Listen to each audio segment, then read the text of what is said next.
E esse aqui é o versículo de dia, Aves 4 de maio de 2025. Ele tem 2 crônicas, 4, 5, caminho de bisa.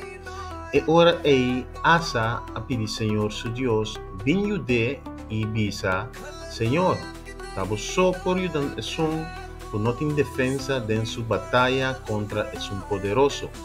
Ajuda-nos, Senhor, nos Deus, para sobra nossa confiança em vós. A vos, Senhor, a nos Deus. Demonstrar com nenhum gente não por fazer algo contra vós. 2 de Crônicas, 4 e 5.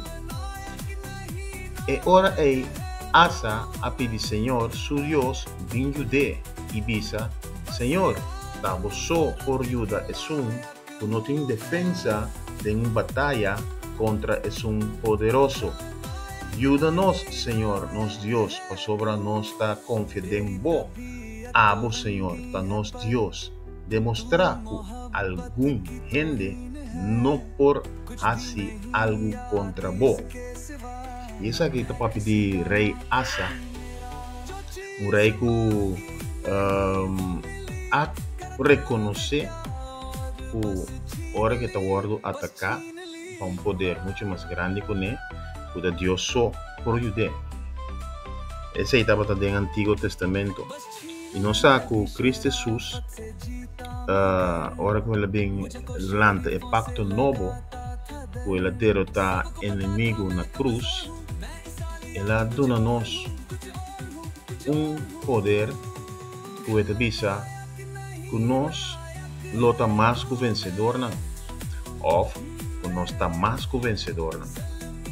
Ou seja, que no caso de Asa, ela pede a Deus para Deus ajudar.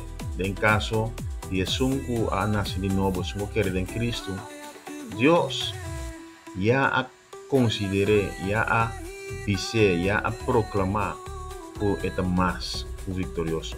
O sea, nos por pedir Dios para ayudanza, pero también nos por confiar que Dios ya ha proclamado y ha dado ayudanza y ha visto que nos está más que vencedor.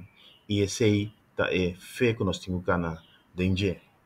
E mesmo rei Asa aqui, a Bíblia da Bisa, é mesmo book de crônica, no momento que estava tendo problema severo com sua pia, em vez de confiar em Deus, ela vai confiar em médico. Pois aqui pode mirar rei que a pedir Deus ajudança de momento de batalha e Deus a libre grandemente, milagrosamente, pero es rei aquí, ahora que la enferma de su piano, a vai seca doctor mundano, a vai seca médico y no a confiar y quiere en Dios. Entonces ahí, me quiere legar porque el versículo de día, para una persona constante, pone fe en Dios y corda con su palabra de bisa que él no va a hacer, él hace, él acaba. Y entonces la declaramos como más vencedor. Feliz día.